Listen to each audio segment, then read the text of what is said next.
everyone. We are back for week 2 of our fantastic voyage of online learning. And this week we're talking a little bit about marriage and family. So, thinking about various expectations around marriage and family and engaging with some critiques of marriage. So, to kick us off with some critiques of marriage, we're talking a little bit about Emma Goldman and how Emma Goldman has a real bone to pick with marriage. So, Emma Goldman was definitely of the mind that love occurs in spite of marriage. It occurs in spite of the institution. It's primarily an economic arrangement from her perspective. And she sees marriage as indoctrinating young women to view marriage as their ultimate goal, which ultimately limits women's growth. So, with that said, we can put Emma Goldman's critique in conversation a little bit with Craig Wilsey and Dean Spade, who were two LGBTQ activists that were very critical of marriage equality and the fight for marriage equality. So, here's a little bit about why, the LGBTQ activists that we're discussing here would critique marriage equality. So, first, they viewed marriage as a tool of social control, essentially. So they viewed marriage as a tool of social control in the sense that we center so many benefits within the institution of marriage that makes it hard to access those benefits outside of engaging in the institution of marriage, which to them reinforces this idea that marriage exists, primarily to make sure that people, are filtered through this trajectory of getting married, having a nuclear family, and whatnot. So that's one particular perspective. They connect this as well to historical legacies of colonialism and xenophobia as well. So thinking about the connection that marriage has had to land theft of indigenous populations. So, marriage in those situations was used as a tool for enacting land theft, as well as, reinforcing, enforcing hostile immigration laws.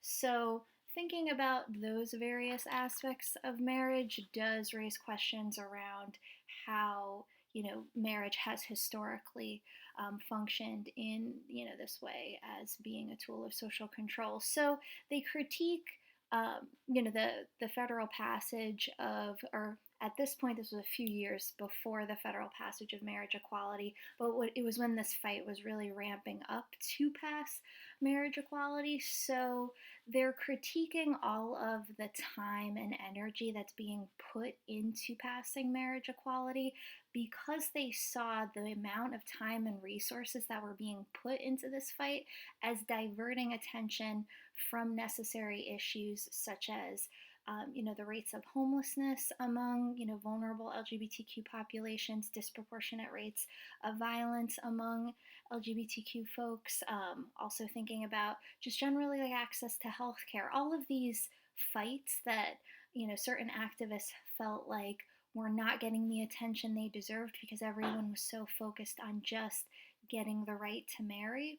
So, with that said, not to, really diminish how marriage equality had this huge impact on, expanding the public's understanding of LGBTQ couples and communities, and did a lot of good work in the sense that, it did, just shift public understanding of, what LGBTQ populations were all about, and, did bring people into the fold when it came to supporting LGBTQ communities. So that was really important work that fight did, but, at the same time, holding those critiques in mind. So, in thinking about marriage functions as an institution, throughout this class, we've thought about what different institutions look like and how we can hold both critique and celebration at the same time and be thinking about those things at the same time. So when we think about marriage in this context, we can consider how marriage is an institution that's capable of being critiqued based on, the different scholars and activists that we were just talking about. But we can also think about how marriage is, something that, creates opportunities for incredible joy, incredible, love and beauty, and, a lot of people seeing the level of that commitment as being something that's sacred and being something that, is incredibly precious and, worthwhile to inspire, joy and love. So, not diminishing that at all, but thinking about, how we can, both critique something and celebrate it in those ways at the same time. So, in looking at marriage, it's also important to think about how family is intertwined with how we understand expectations around marriage. So, when we think about marriage, we tend to think about this trajectory of, first comes love, then comes marriage, then comes, the song. So thinking about family tends to, be defined in this way as a nuclear family with, a couple and children.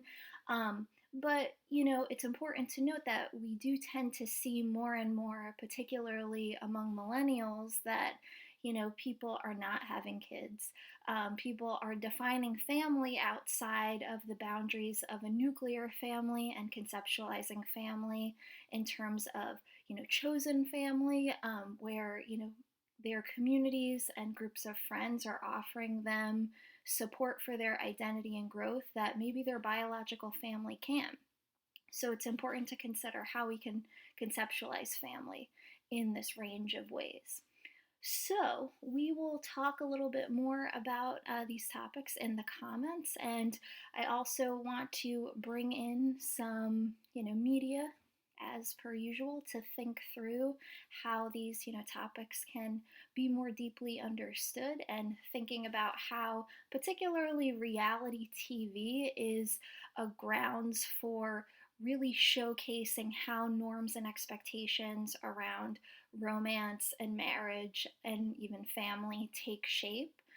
So thinking about the recent hit show Love Is Blind, a favorite show while people are in quarantine right now. So thinking about shows like Love Is Blind and The Bachelor and what they say about norms and expectations around these particular ideas, and also how you're conceptualizing family and thinking about family generally amidst all of this social distancing and how that's impacting your family. So we'll talk more in the discussion.